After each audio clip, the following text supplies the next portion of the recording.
Salut à tous, aujourd'hui on se retrouve pour l'épisode numéro 253 de l'After Zap Image. On commence avec une date importante de l'histoire du football, puisque maintenant elle est vraiment rentrée dans l'histoire du football. Il y a 3 ans, jour pour jour, c'était hier, Robert Lewandowski qui inscrivait un quintuplé avec le Bayern Munich. Donc 5 buts pour le Robert Lewandowski en 9 minutes de jeu. Je crois que c'était face à Wolfsburg, ouais c'est bien ça, face à Wolfsburg pour Lewandowski. D'ailleurs vous voyez hein, le tableau d'affichage de l'Allianz Arena, incroyable, 5-1 déjà, et on voit à 5 fois le nom de Robert Lewandowski. C'était il y a maintenant 3 ans. On continue donc avec la Ligue 1, le gros match hier soir entre l'Olympique Lyonnais et l'Olympique de Marseille. Victoire pour l'OL encore une fois de plus, un Lyon qui a dominé Marseille comme c'est régulièrement le cas depuis de nombreuses années. 4-2 pour l'OL, notamment grâce à un très bon Bertrand Traoré, auteur d'un doublé, but de Aouar et Fekir contre Thauvin et NJ pour l'Olympique de Marseille, qui pourtant avait fait un très bon début de match. L'OM sur les 20-25 premières minutes de jeu, ils avaient pas mal le ballon, ils étaient pas vraiment dangereux, mais ils avaient quelques situations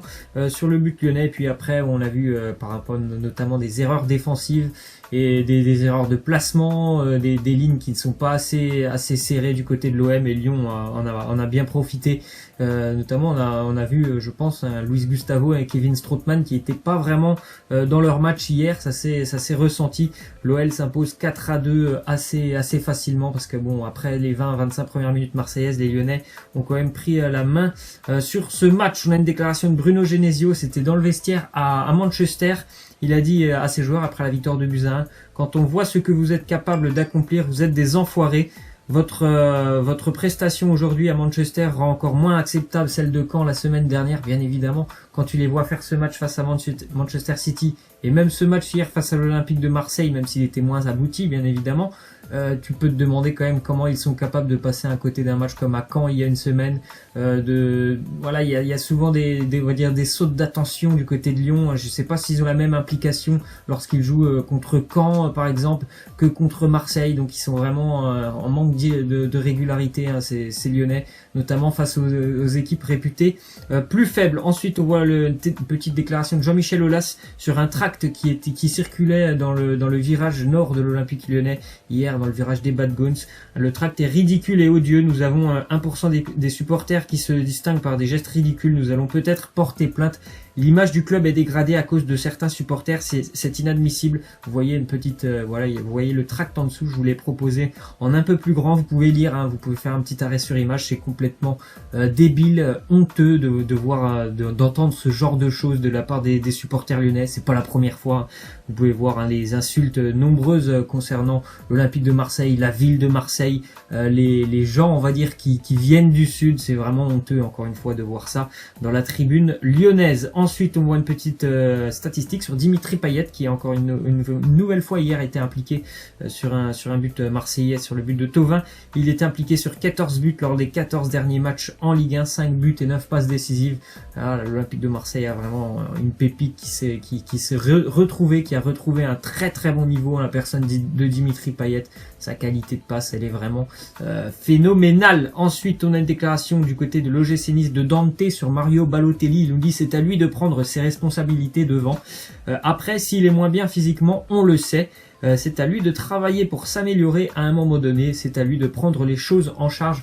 On l'a vu, l'OGC Nice est retombé dans ses travers ce week-end à Montpellier 1-0. Pourtant, Montpellier n'avait plus gagné à la Mosson depuis le mois de février. Et c'est une défaite totalement logique. Les Niçois n'ont pas été bons sur ce match. Et Mario Balotelli, hein, je pense que son transfert avorté de cet été, ça doit lui peser un peu dans la tête. Son manque de préparation aussi, parce qu'on voit bien qu'il n'est pas à 100%. Il en est très loin de ses capacités, notamment de l'année dernière pour l'OGC Nice. Donc c'est vraiment un joueur, lorsqu'il est sur le terrain pour l'OGC Nice, ils sont presque à 10 ou 10,5. On sait très bien que Balotelli, les efforts défensifs, lui, ça ne le concerne pas. Ensuite, on voit que Lille réalise son meilleur départ en championnat depuis la saison 94-95 et son meilleur début de saison depuis la victoire à 3 points. Nouvelle victoire pour le LOSC ce week-end face à Nantes, 2-1 pour les Lillois. Vraiment un bon début de saison hein, pour le LOSC. Il y a eu beaucoup de changements cet été, mais franchement l'équipe tourne plutôt pas mal. Il y a du beau jeu, il y a des ambitions dans ce jeu. Ils ont vraiment un jeu tourné vers l'offensive, donc ils sont récompensés pour le moment avec ce très bon début de saison.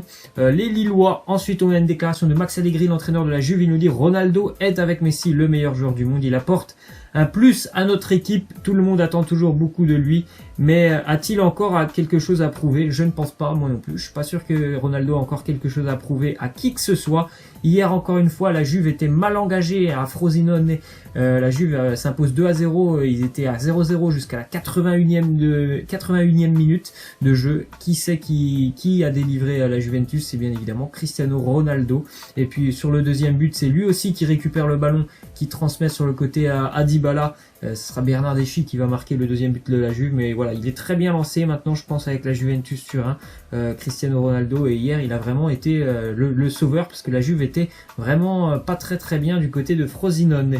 Ensuite on voit les résultats de l'AS Roma sur les 7 derniers matchs, toutes compétitions confondues de la Roma. C'est très inquiétant pour les Romains. Une seule victoire, nouvelle défaite hier à Bologne 2-0, Bologne qui n'avait toujours pas marqué ne serait-ce qu'un but dans ce championnat. Il s'impose 2-0 face à la Roma hier. On a vu cette prestation face à Madrid en Ligue des Champions très inquiétante aussi. Un début de saison très compliqué pour la Roma. Il y a eu beaucoup de changements aussi dans l'effectif. Mais quand même, là c'est quand même assez inquiétant ce début de saison en Serie A. Ensuite on a Piatek, l'attaquant polonais de 23 ans qui évolue au Genoa, acheté 4,5 millions d'euros cet été en provenance de Cracovie, où il a terminé l'année dernière avec 21 buts dans le championnat polonais. Il fait des débuts excellents avec son nouveau club du Genoa. 5 buts en 4 matchs de championnat et 4 buts en 1 match de Coupe d'Italie. Donc il est déjà à 9 buts, le jeune Piatek.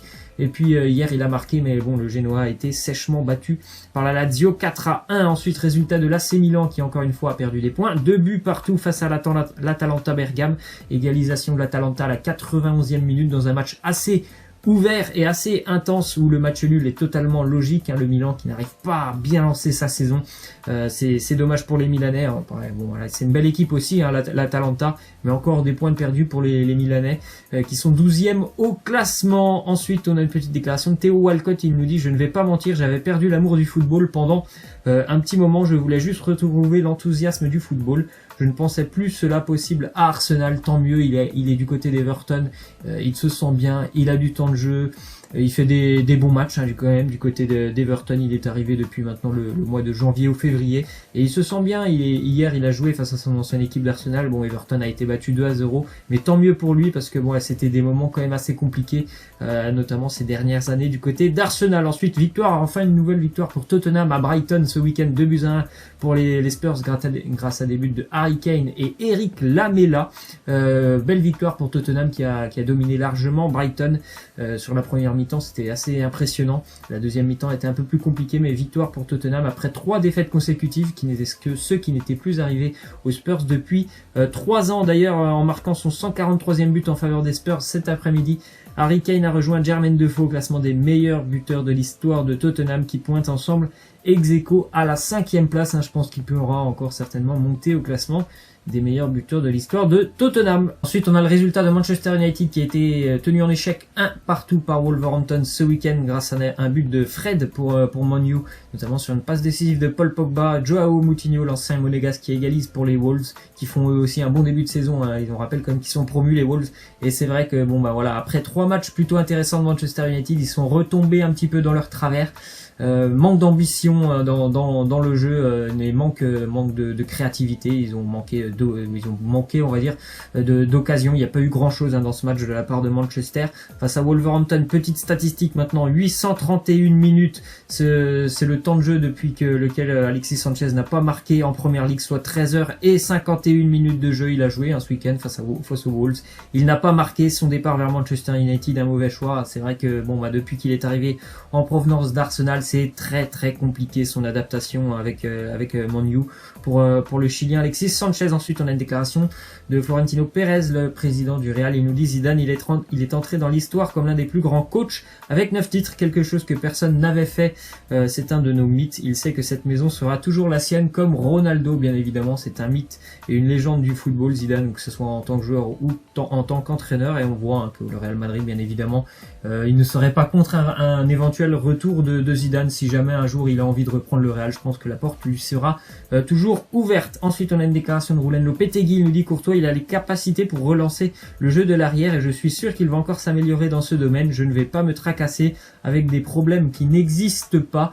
On a vu le Real un petit peu plus en difficulté ce week-end face à l'Espagnol Barcelone. Il y avait aussi quelques changements dans l'effectif, mais je pense vraiment que Thibaut Courtois, c'est un gardien qui a des capacités pour relancer court. C'est ce que demande Roulen Lopetegui. Ensuite, on part un petit peu en Ligue 2 avec la première défaite du FC Metz. C'était samedi à Paris face au PFC, 2-1 pour les Parisiens. Pourtant réduit à 10, ils ont joué pendant 1 heure à 10 contre 11 les Parisiens, mais ils ont fait vraiment un gros match, les joueurs du PFC, pour infliger la première défaite aux Messins cette saison en Ligue 2. Ensuite, en Argentine, on part avec le super classico argentin entre Boca et River. River s'impose 2-0 du côté de Boca Juniors. C'est la 6e journée en Argentine pour le moment. C'est l'Atlético Tucumán qui est en tête du championnat argentin. Et on va terminer donc avec la question de fin. Vous voyez le top 10 des meilleurs buteurs de l'histoire de la Première Ligue avec Alan Shearer très loin en première place.